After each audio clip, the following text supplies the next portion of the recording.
আসসালামু আলাইকুম, সবাইকে স্বাগত জানাচ্ছি বিডিফিউজের সাপ্তাহিক আয়োজন অ্যারাউন্ড দ্য ওয়ার্ল্ডে। আপনাদের সাথে আছি আমি ফাহাদিয়া মিতু। সপ্তাহের গুরুত্বপূর্ণ কিছু খবরের বিশ্লেষণ থাকছে আয়োজনে।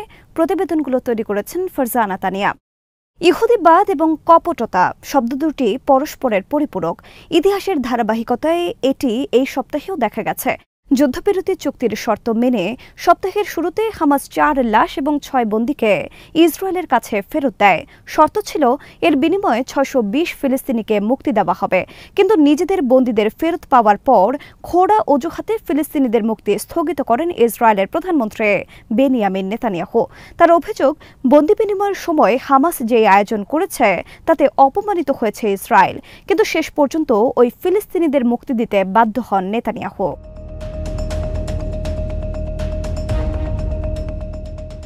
মুখোশ পরা সশস্ত্র হামাস যোদ্ধারা এর আগের অনুষ্ঠানগুলোকে অনুসরণ করে বন্দীদের মঞ্চে নিয়ে যান। এ সময় যোদ্ধারা ভারী অস্ত্র বহন করছিলেন। এমন অস্ত্র তাদের হাতে ছিল যেগুলো ইসরায়েলি সেনাদের নির্মূল করে জব্দ করেছিলেন তারা। সেখানে উপস্থিত গাজাবাসীর উদ্দেশ্যে বন্দীদের হাত নাড়াতে এবং ভাষণ দিতে দেখা যায়। বন্দীদের একজনের পাশে দাঁড়িয়ে থাকা এক ফিলিস্তিনি যোদ্ধার কপালে চুম্বনও করেন। এই দৃশ্যপটে ইসরায়েলি প্রশাসন চূড়ান্ত ধরনের অপমান বোধ করে।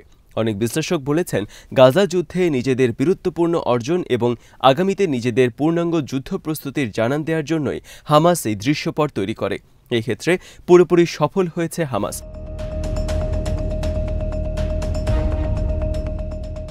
ফিলিস্তিনি বন্দীদের ফেরত না দেওয়ার পর যুদ্ধবিরতি নিয়ে আবারও জটিলতা তৈরি হয়। গাজার শাসক দল হামাস অভিযোগ করে যুদ্ধবিরতি নস্যাৎ করার সর্বোচ্চ চেষ্টা চালিয়ে যাচ্ছেন বেনিয়ামিন নেতানিয়াহু। দলের রাজনৈতিক দপ্তরের সিনিয়র সদস্য বাসেম নাইম বলেন, আবারও নোংরা খেলা শুরু হয়েছে, যা চুক্তি নষ্ট করার জন্য যুদ্ধের জন্য প্রস্তুতি নেওয়ার সংকেত পাঠানোর উদ্দেশ্যে কাজ করা হচ্ছে। তিনি বলেন, নোংরা খেলায় মেতে উঠলে ইসরায়েল এর কঠিন জবাবও পাবে। বিশ্লেষকরা বলছেন, যুদ্ধবিরতির দ্বিতীয় দফা বাস্তবায়িত হলে গাজা থেকে ১ সপ্তাহের মধ্যে সেনা প্রত্যাহার করতে হবে। এতে যুদ্ধের সমাপ্তি ঘটবে, যা নেতানিয়াহু চান না। কারণ যুদ্ধ শেষ হলে ইসরায়েলে সাধারণ নির্বাচন হবে, আর জনমত জরিপগুলো বলছে নিশ্চিতভাবেই নেতানিয়াহুর জোট পরাজিত হবে। এখন তিনি যুদ্ধকে প্রলম্বিত করে ক্ষমতায় টিকে থাকার নোংরা কৌশল নিয়েছেন।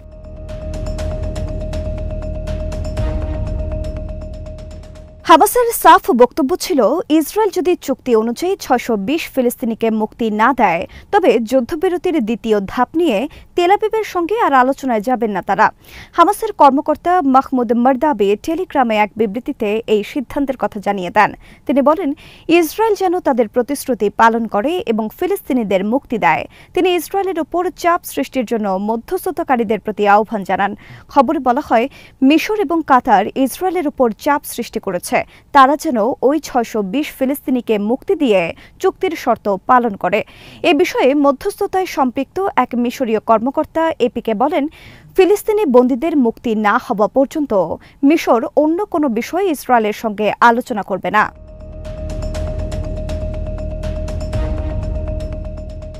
হামাস নেতা বাসেম নাইমও বলেন, আগে ফিলিস্তিনি কারাবন্দীদেরকে মুক্তি দিতে হবে, তাহলেই কেবল গাজায় যুদ্ধবিরতি চুক্তির পরবর্তী পদক্ষেপ নিয়ে মধ্যস্থতাকারীদের মাধ্যমে ইসরায়েলের সঙ্গে আলোচনা করবে হামাস। হামাসের রাজনৈতিক শাখার এই সদস্য বলেন, মধ্যস্থতাকারীদের মাধ্যমে শত্রুদের সঙ্গে পরবর্তী পদক্ষেপ নিয়ে কোনো ধরনের আলোচনার শর্ত হচ্ছে আগে ৬২০ বন্দীকে মুক্তি দিতে হবে, যাদের ৬ ইসরায়েলি বন্দীর মুক্তি এবং ৬ বন্দীর লাশ ফেরত দেওয়ার বিনিময়ে সম্পন্ন হওয়ার কথা ছিল। বাসেম নাইম জোর দিয়ে বলেন, চুক্তিতে যেসব শর্ত আছে শত্রুরা যেন তা মেনে চলে, তা মধ্যস্থতাকারীদেরও নিশ্চিত করতে হবে।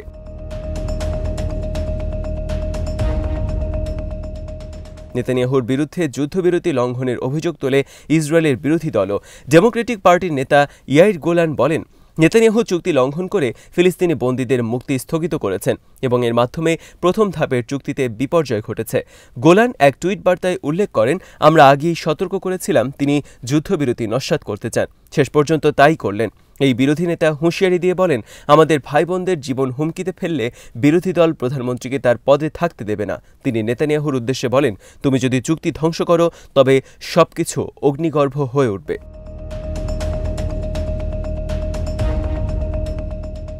নির্লজ্জভাবে ফিলিস্তিনি বন্দীদের মুক্তি স্থগিত করার ইসরায়েলি সিদ্ধান্তে সমর্থন জানায় মার্কিন যুক্তরাষ্ট্র। মার্কিন সরকারের পক্ষ থেকে জানানো হয়, এই পদক্ষেপ ইসরায়েলি বন্দীদের প্রতি হামাসের অপমানজনক আচরণের প্রতিক্রিয়া হিসেবে নেওয়া হয়েছে। মার্কিন জাতীয় নিরাপত্তা পরিষদের মুখপাত্র ব্রায়ান হিউজেস এক বিবৃতিতে বলেছেন, হামাসের আচরণ এবং ইসরায়েলি বন্দীদের অপমানের পর এই প্রতিক্রিয়া যথার্থ। তিনি আরও বলেন, হামাসের বিরুদ্ধে ইসরায়েল যে পদক্ষেপ নেওয়া প্রয়োজন বলে মনে করবে, প্রেসিডেন্ট ডোনাল্ড ট্রাম্প তাতে সহায়তা দিতে প্রস্তুত।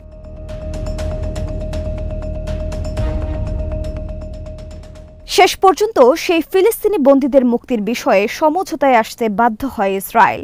হামাসের কূটনৈতিক সাফল্যের পর তাদের মুক্তির পথ উন্মুক্ত হয়। হামাসের সিনিয়র কর্মকর্তা খালিল হাইয়ার নেতৃত্বে তাদের প্রতিনিধি দলের মিশর সফরে একটি সমাধান আসে। খবরে বলা হয়, 4 ইসরায়েলি লাশ বিনিময়ের সময় ওই 620 ফিলিস্তিনির সঙ্গে আরও ফিলিস্তিনি নারী ও শিশু মুক্তি পাবেন। এরপর যুদ্ধবিরতির দ্বিতীয় দফার আলোচনার পথও খুলেছে। মার্কিন তরফে জানানো হয়, আলোচনা শুরু করতে মিশর অথবা কাতারে যাবে ইসরায়েলি প্রতিনিধি দল।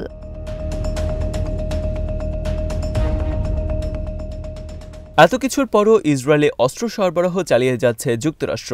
মার্কিন সিনেটর বার্নি স্যান্ডার্সের কার্যালয় জানিয়েছে, ইসরায়েলের কাছে আরও $8.56 বিলিয়ন মার্কিন প্রাণঘাতী অস্ত্র বিক্রি বন্ধ করার চেষ্টায় 4টি জয়েন্ট রেজুলেশন অফ ডিসঅ্যাপ্রুভাল বা জেআরডি দাখিল করেছেন এই সিনেটর। স্যান্ডার্স বলেন, হামাসের বিরুদ্ধে ইসরায়েলের আত্মরক্ষার অধিকার থাকলেও নেতানিয়াহুর চরমপন্থী সরকার সমগ্র ফিলিস্তিনি জনগণের বিরুদ্ধে সর্বাত্মক যুদ্ধ চালিয়েছে। তিনি উল্লেখ করেন, দুঃখজনকভাবে অধিকাংশ হত্যাকাণ্ড চালানো হয়েছে যুক্তরাষ্ট্রের বোমা ও অস্ত্র দিয়ে।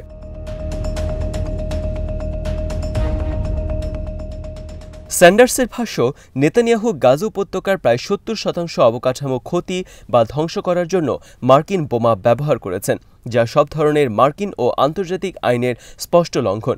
তিনি উল্লেখ করেন, যেখানে ট্রাম্প ও নেতানিয়াহু গাজা থেকে লাখ লাখ ফিলিস্তিনিকে জোরপূর্বক বাস্তুচ্যুত করার তথা জাতিগত নির্মূলের বিষয়ে খোলাখুলি কথা বলছেন, সেখানে আরও বোমা ও অস্ত্র সরবরাহ করার অর্থ হল আরও হত্যাকাণ্ড চালিয়ে গাজাকে বসবাসের অযোগ্য করার চেষ্টা, যা আইনের ভয়াবহ লঙ্ঘন।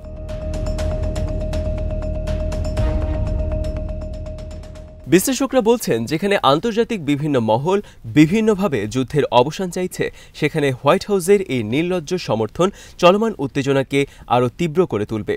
একদিকে পশ্চিম তীরে ইসরায়েলি সেনাবাহিনীর লাগাতার অভিযান, অন্যদিকে গাজা যুদ্ধবিরতি চুক্তি নিয়ে নাটকীয়তার কারণে মধ্যপ্রাচ্যে উত্তপ্ত পরিস্থিতি বিরাজ করছে। যে কোনো সময় আবারও যুদ্ধ শুরুর আশঙ্কার কথা বলেছেন অনেক বিশ্লেষক।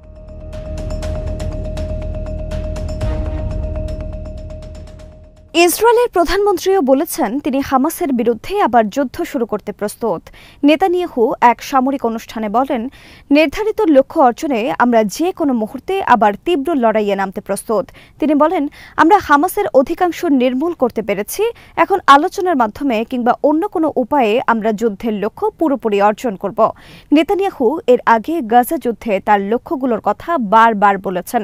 তার ভাষ্য, এই যুদ্ধের মূল লক্ষ্য হল হামাসকে পরাজিত করে 2023 সালের হামলায় বন্দী সব ইসরায়েলিকে ফিরিয়ে আনা। ইসরায়েলের রাজনৈতিক ও সামরিক বিশেষজ্ঞ কিংবা হামাসের বক্তব্য, ইসরায়েল গাজা যুদ্ধের একটি লক্ষ্য অর্জন করতে পারেনি। তারা হামাসকে পরাজিত করতে পারেনি। শেষ পর্যন্ত তাদের সঙ্গে চুক্তি করেই বন্দীদের ফেরত আনতে হচ্ছে। আগামীতে আবার যুদ্ধে গেলে ইসরায়েল বিপর্যস্ত হবে বলে সতর্ক করেছেন ইসরায়েলি বিশেষজ্ঞরা।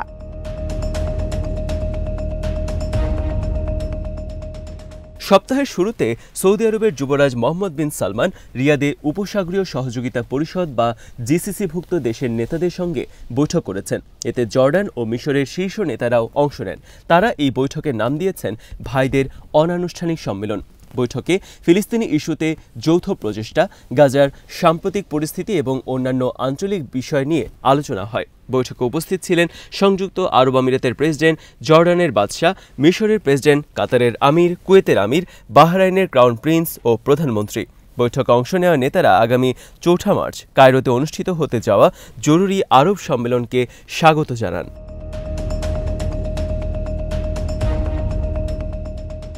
বৈঠকে গাজায় সংঘাত বন্ধে জরুরি পদক্ষেপ গ্রহণের আহ্বান জানানো হয়। নেতারা চলমান যুদ্ধবিরতির প্রয়োজনীয়তা ও ফিলিস্তিনিদের জন্য মানবিক সহায়তা জোরদারের উপর গুরুত্ব আরোপ করেন। তারা ইসরায়েলের অব্যাহত হামলার নিন্দা জানান এবং আন্তর্জাতিক সম্প্রদায়কে দায়িত্বশীল ভূমিকা পালনের আহ্বান জানান। নেতারা ফিলিস্তিনি সমস্যা সমাধানে দ্বিরাষ্ট্র নীতির প্রতি তাদের প্রতিশ্রুতি পুনর্ব্যক্ত করেন এবং জাতিসংঘের সংশ্লিষ্ট প্রস্তাবের ভিত্তিতে পূর্ব জেরুজালেমকে রাজধানী করে স্বাধীন ফিলিস্তিন রাষ্ট্র গঠনের আহ্বানও জানান। ইউরোপীয় ইউনিয়নে মিশরের সাবেক দূত গামাল বায়ুমি আল জাজিরাকে বলেন, বৈঠক থেকে গাজাবাসীদের উচ্ছেদ পরিকল্পনার বিরুদ্ধে শক্তিশালী একটি বার্তা এসেছে। বড় ধরনের একটি না শুনতে পেয়েছেন ডোনাল্ড ট্রাম্প। কায়রোতে আরব নেতাদের যে বৈঠক হবে তাতে ট্রাম্পের পরিকল্পনার বিরুদ্ধে আরও জোরালো ও কার্যকর পদক্ষেপ আসবে বলে মনে করেন তিনি। আরব ও মুসলিম বিশ্বের বহুমুখী পদক্ষেপের কারণে গাজা দখল করে উপত্যকার প্রায় ২০ লাখ অধিবাসীকে স্থায়ীভাবে অন্য দেশগুলোকে স্থানান্তর করার পরিকল্পনা থেকে স্পষ্টত সরে এসেছেন মার্কিন প্রেসিডেন্ট। তিনি বলেছেন, গাজা উপত্যকা নিয়ে তার পরিকল্পনা সত্যিকার অর্থে কার্যকর, তবে তিনি বল প্রয়োগ করে এটি বাস্তবায়ন করবেন না। তিনি শুধু পরামর্শ দেবেন।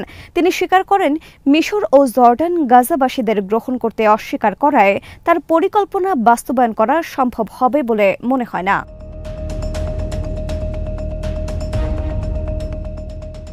ইরানের পার্লামেন্টের স্পিকার মোহাম্মদ বাকের কালিবাফ বলেছেন, গাজা উপত্যকায় ১৫ মাসের গণহত্যামূলক যুদ্ধে প্রতিরোধ ফ্রন্ট ইসরায়েলের বিরুদ্ধে কৌশলগত বিজয় অর্জন করেছে।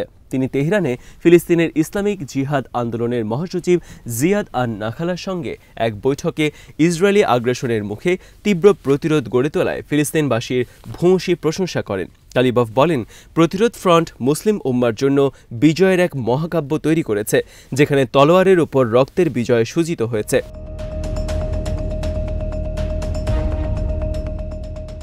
ইরানের এই শীর্ষ পার্লামেন্ট সদস্য আরও বলেন, ইহুদিবাদী বাহিনীর গণহত্যা, আগ্রাসন ও অপরাধযজ্ঞের মোকাবেলায় ফিলিস্তিনি জনগণ অতুলনীয় প্রতিরোধ গড়ে তুলেছিলেন। স্পিকার বলেন, গাজায় ফিলিস্তিনি প্রতিরোধ যোদ্ধারা প্রমাণ করেছেন ইসরায়েল একটি দুর্বল শক্তি এবং অবৈধ দেশটি নিজের জন্য যে প্রাচীর নির্মাণ করেছে তা তাদের নিরাপত্তা দিতে পারবে না।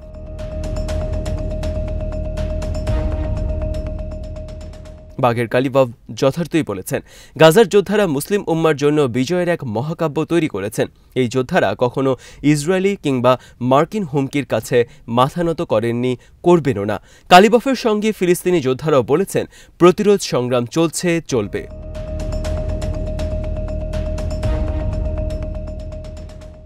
আজ এখানেই শেষ করছি। সবাই ভালো থাকুন, সুস্থ থাকুন আর দেখতে থাকুন বিডিভিউজ। চ্যানেলটি ভালো লাগলে সাবস্ক্রাইব করুন, সংযুক্ত থাকুন আমাদের ফেসবুক পেজে। আল্লাহ হাফেজ।